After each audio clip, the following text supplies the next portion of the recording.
Rule number 4, outwork everyone in the room. The ultimate hustle advantage is controllability. Luck depends on external factors, right place, right time, right connections. Hustle depends only on internal decisions, showing up, following through, outlasting. This makes it the ultimate meritocratic equalizer, available to anyone willing to pay the price in effort. While luck smiles on few, hustle rewards all who embrace it, not necessarily immediately, but inevitably.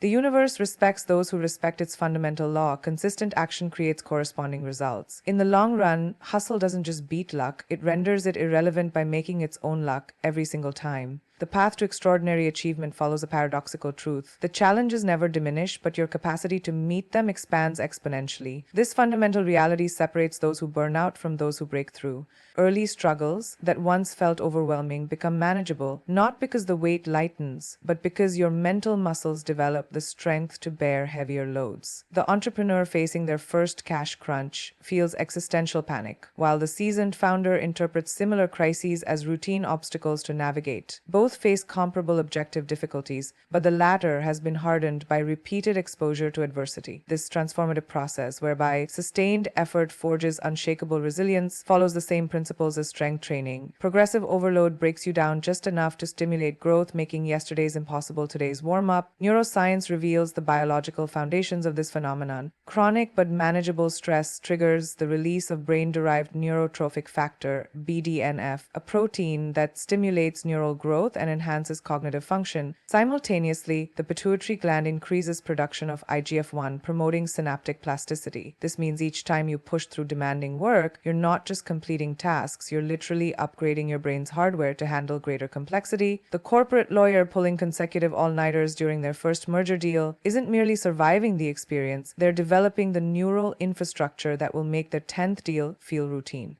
The mechanism works identically across domains. Repeated exposure to difficulty under the right conditions doesn't just build skills, it builds the biological capacity to acquire skills faster. Psychological research confirms this adaptive process through studies of stress inoculation. Individuals who gradually expose themselves to challenges develop what scientists call psychological resilience, the ability to maintain high performance under pressure that would cripple inexperienced counterparts. Navy SEAL training operates on this principle, systematically pushing candidates beyond perceived limits to reveal their true capacity. The military's findings align with corporate data, showing executives who've weathered multiple crises make better strategic decisions during turbulence than untested leaders. Their advantage isn't predicting the storm, it's having survived enough squalls to know they'll endure. The professional world's most effective performers leverage this reality through deliberate practice strategies. Instead of avoiding discomfort, they strategically seek challenges at the edge of their competence, what researchers call the zone of proximal development. A software engineer might deliberately tackle projects using unfamiliar programming languages. A surgeon might volunteer for complex cases just beyond their experience. This intentional self-stretching creates the optimal conditions for growth, not so difficult as to cause destructive failure, but challenging enough to stimulate adaptation. Over time, their comfort zone expands to include what once seemed impossibly difficult. Personal development mirrors athletic training in its physiological effects. Just as muscles subjected to progressive resistance develop greater strength and endurance, cognitive and emotional faculties grow through measured challenges. The public speaker who once trembled at small meetings becomes comfortable addressing auditoriums, not because public speaking changes, but because repeated exposure reshapes their nervous system's response. The writer who struggled with daily 500-word sessions eventually produces manuscripts with less effort,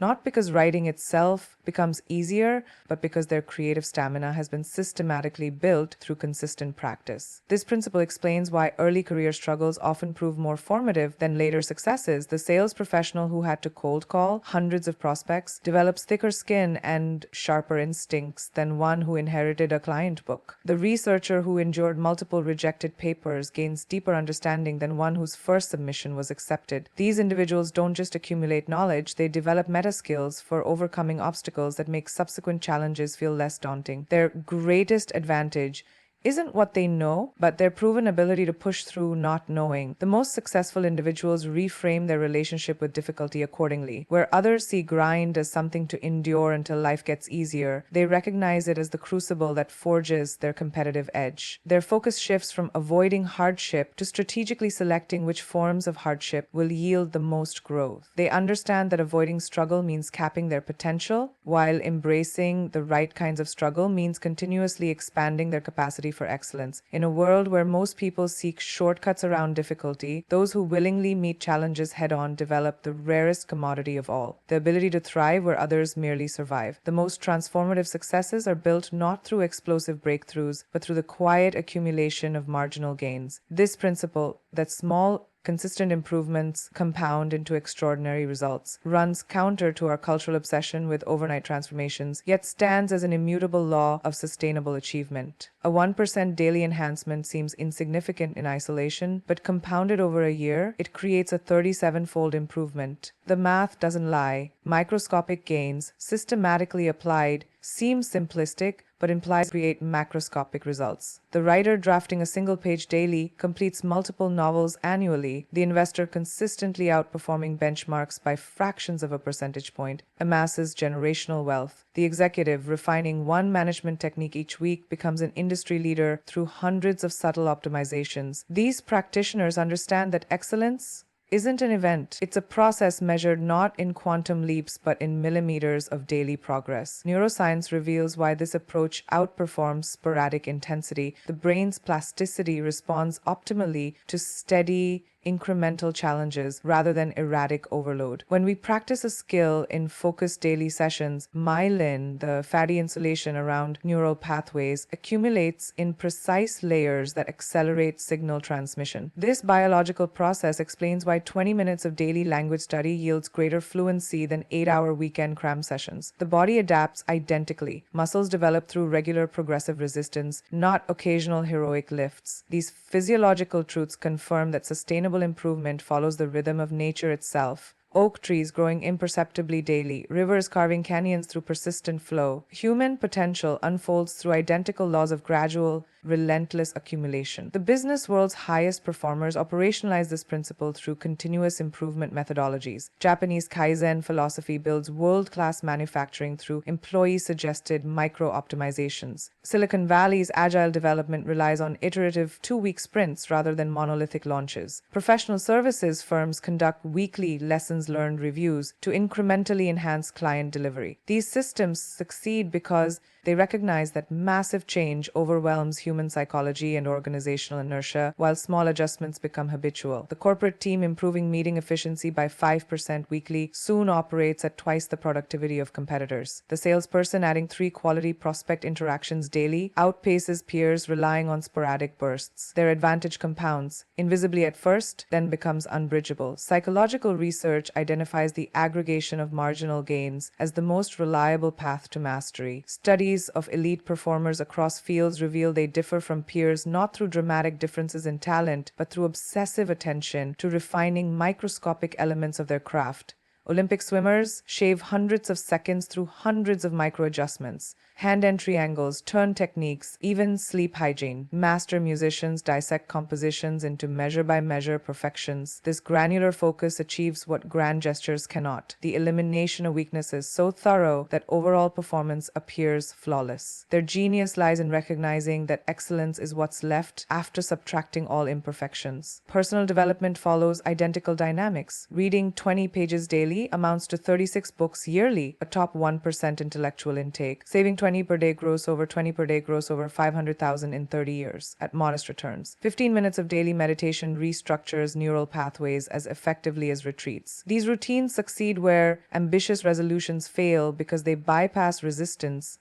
The mind scarcely notices minor demands, but rebels against drastic changes. The dieter eliminating 1 sugary drink daily achieves more than 1 attempting radical cleanses. The aspiring polyglot practicing 15 minutes of Spanish during their commute outlearns those buying expensive courses they abandon. Small actions avoid triggering the brain's novelty alert systems that normally sabotage behavioral change. The digital age has amplified the power of micro-improvements through tracking technologies. Fitness wearables turn daily steps into measurable progress. Language apps transform spare moments into skill building. Portfolio dashboards make 0.5% investment gains visible and motivating. These tools provide the immediate feedback loops that sustain incremental progress, the modern equivalent of Benjamin Franklin's famous virtue charts. When we can quantify small wins, they stop feeling insignificant and start forming an irresistible momentum of self-reinforcement. Ultimately, the small daily improvements philosophy represents maturity's victory over magical thinking. It exchanges the dopamine rush of grand plans for the deeper satisfaction of steady advancement. Those who embrace it discover an empowering truth. You don't need extraordinary luck, genius, or circumstances, just ordinary effort applied with extraordinary consistency. The tortoise didn't just beat the hare, he proved that relentless forward motion, however unspectacular in the moment, always wins the long game. Your future success already exists, not as a singular event waiting to happen, but as the sum of all the small improvements you'll make between now and then. Self-doubt is the silent saboteur that lives rent-free in every ambitious mind, whispering destructive narratives about inadequacy, predicting failure before attempts begin, and magnifying every setback into existential threat. But here's the truth no one tells you.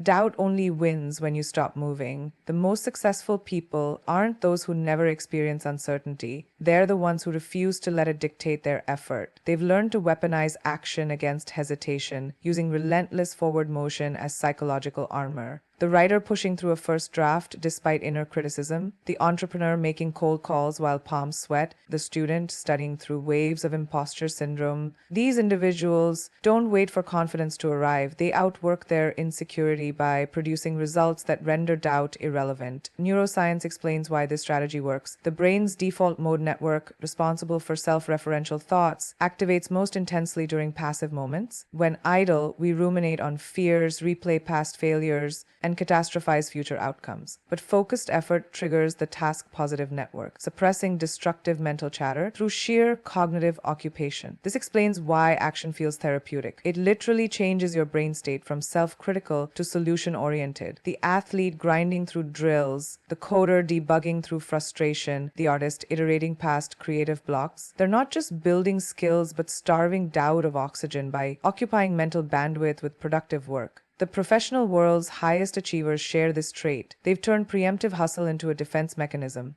Before doubt can paralyze them, they're already deep in execution, creating tangible evidence that contradicts their insecurities. Research on behavioral activation shows that action doesn't just follow motivation, it creates it. Every small win recalibrates self-perception, proving through lived experience that doubt's predictions were exaggerated. The salesperson who forces themselves to make 10 extra calls doesn't just increase conversion odds, they rewrite their subconscious narrative from "I'm bad at this" to "I improved through repetition." Psychological studies reveal that self-doubt thrives in ambiguity but withers under evidence. Keeping a proof file, documenting past successes, positive feedback, and obstacles overcome serves as an objective counterargument when inner critics attack. But the most effective rebuttal is current effort. Nothing silences imposter syndrome like progress. The student who solves 5 extra math problems despite feeling unprepared, the manager who prepares extensively for a high-stakes presentation while fearing inadequacy. They're not just working toward external goals, but depleting doubt's credibility through accumulated proof of competence. The digital age has made this battle more urgent. Social media's highlight reels amplify comparison while algorithms profit from our insecurities. In this environment, passive consumption fuels doubt while active creation starves it. The choice is binary. You either outwork your self-doubt or it will outwork you, eroding potential through chronic hesitation. But those who consistently choose action build an unshakable identity rooted in evidence rather than fear. They know confidence isn't a prerequisite for success, it's the reward for courageously working through uncertainty. The key lies in systematic exposure therapy, deliberately pursuing discomfort until it loses power. Every time you act despite doubt, you weaken its grip.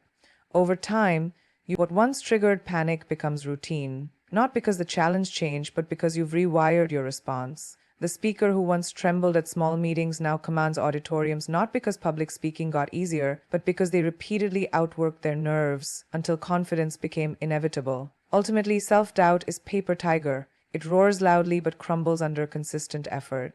The race isn't against others, but against the version of yourself that believes hesitation. Win that battle daily, and soon you'll look back at the doubts that once seemed insurmountable and wonder why you ever listened. History's spotlight shines unforgivingly on winners, while runners-up fade into obscurity, not because they lack talent or effort, but because they fell just short when it mattered most. This brutal reality defines competitive excellence across every field.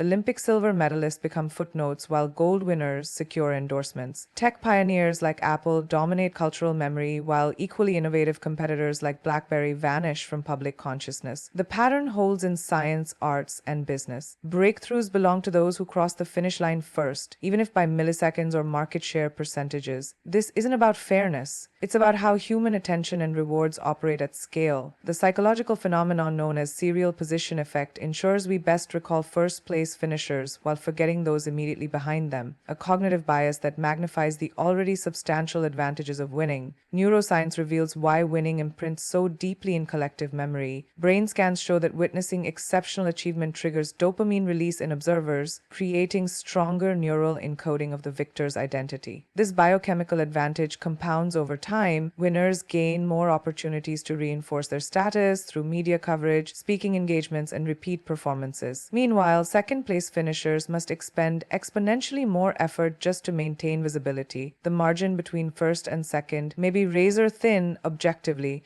but the long-term outcome gap becomes a chasm due to these accumulative advantages. Society's resources, attention, capital, trust flow disproportionately to those who've proven they can deliver when stakes are highest. The business world operationalizes this principle through what economists call winner-take-all markets. In technology platforms, search algorithms, and venture capital, small performance differentials lead to outsized outcome disparities.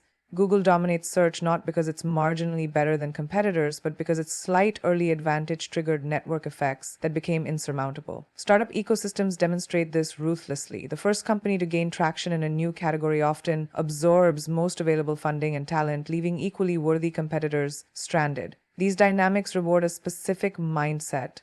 Relentless focus on being first to critical milestones rather than merely excellent in absolute terms. The lesson isn't that quality doesn't matter. It's that quality must be paired with strategic timing to claim the victor's spoils. Psychological research on peak end rule explains why second place fades while first endures. Humans evaluate experiences based primarily on their most intense point, the peak, and how they conclude. Everything else blends into forgettable mediocrity. In competitive contexts, the peak is the moment of victory, the end is the winner's celebration. Runner-ups might have matched 99% of the journey, but missing that critical 1% at the climax relegates them to statistical noise. This cognitive reality forces a difficult truth: near success earns no partial credit in the long arc of recognition. The scientist whose research comes second in a breakthrough discovery, the athlete who consistently places just off the podium. Their efforts may be objectively impressive, but fail to trigger the psychological mechanisms that cement legacy. Personal development requires wrestling with this uncomfortable truth. While participation trophies and everyone's a winner mantras might soothe fragile egos, they ignore the motivational power of scarcity. The knowledge that extraordinary rewards concentrate at the top pushes high achievers to dig deeper when fatigue sets in. Marathon runners don't accelerate in the final miles because they enjoy pain. They do it because they know the difference between 26.2 miles of effort and 26.3 miles of victory will define how their performance is remembered. This mindset, refusing to accept good enough when greatness is within reach, separates those who make history from those who become its footnotes. The digital age has intensified these dynamics through what sociologists call attention economics. Online platforms algorithmically amplify content and creators that achieve first-mover status in emerging trends. A TikTok dance originator gains millions of followers, while equally skilled imitators languish in obscurity. Podcast pioneers dominate categories, while latecomers with superior production values struggle for downloads. In this environment, strategic urgency matters as much as raw talent, recognizing when to go all in on an opportunity before the competitive field crowds. Those who hesitate in perfecting their work often discover the market has already crowned a winner, regardless of objective quality differentials. Ultimately, the no one remembers second place principle serves less as a critique of runners-up than as a clarion call about competitive reality. It doesn't negate the value of honorable effort, but highlights the disproportionate returns on being first to critical thresholds. The message isn't that silver medalists lack worth, it's that gold medalists write history. This understanding fuels the extra rep when exhausted, the final revision when tempted to submit, the additional prototype iteration when funding runs low. Not because the work itself is inherently more valuable at that threshold, but because human systems of reward and remembrance operate with ruthless selectivity. In the relentless pursuit of excellence, there comes a moment when good must become great and great must become first, or risk being forgotten altogether. Your reputation may open doors, but your work ethic determines whether you earn a permanent seat at the table. In an era where skills can be copied and credentials commoditized, how you work becomes your most distinctive professional fingerprint, the unmistakable mark that separates you from the crowd of qualified candidates. The lawyer who prepares exhaustive briefs while peers cut corners, the nurse whose shifts consistently run long to ensure patient comfort, the teacher who crafts personalized lesson plans on weekends. These professionals don't just complete tasks, they leave an indelible impression through their approach to work itself. Their ethic communicates more powerfully than any resume what kind of value they bring, that they'll treat your priorities as their own, that they'll persist where others quit, that excellence isn't an occasional act but their default setting. This signature doesn't develop through grand gestures but through the daily discipline of showing up mentally present and fully committed when easier paths exist. Neuroscience reveals why consistent work ethic creates such lasting impact. The brain's reticular activating system filters perceptions based on patterns. When someone repeatedly demonstrates reliability, our subconscious flags them as uniquely valuable. This explains why managers instinctively trust team members with proven work ethic with high-stakes projects over theoretically more talented but inconsistent performers. Your ethic literally rewires how others perceive and depend on you, transforming routine professional relationships into bonds of earned respect. The contractor known for meticulous attention to detail, the executive assistant who anticipates needs before asked, the researcher who triple-checks data, their reliability becomes cognitive shorthand for quality, making them the automatic choice for important opportunities. The business world's hidden hierarchy operates on this principle. While organizations publicly reward flashy achievements, they privately promote and retain based on work ethic.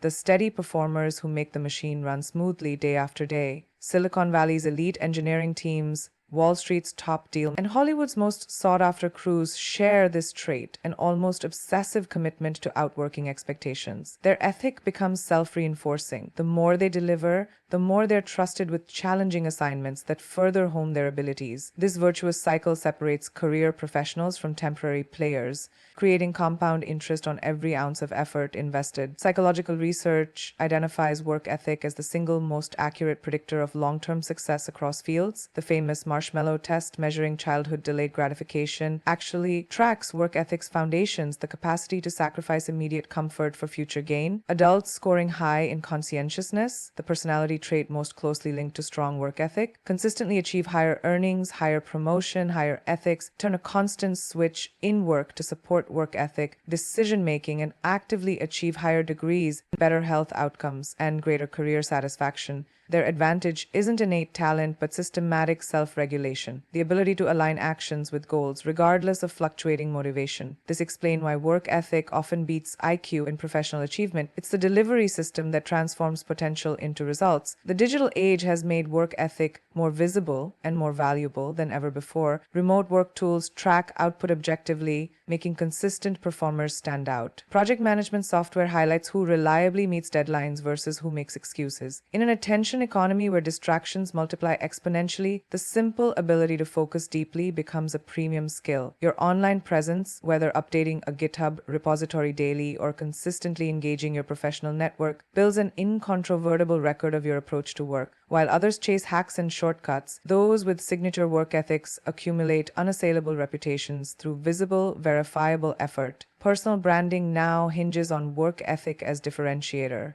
The consultant whose reports arrive early and error-free, the designer who presents 3 solutions when one was requested, the salesperson who remembers every client's anniversary. Their ethic becomes their calling card, remembered long after specifics fade. This professional imprint transcends industries and economic cycles. During booms, people want to work with the best. During busts, they need to work with the most reliable. Your ethic communicates that you're both. Ultimately, your work ethic isn't just what you do, it's who you are professionally. It's the living answer to critical questions others silently ask. Can we count on you when stakes are high? Will you care when no one's watching? Do you respect the work itself as much as its rewards? The unforgettable professionals, the ones who build legendary careers rather than just holding jobs, understand that their signature isn't in the work they take on, but in how they carry it out.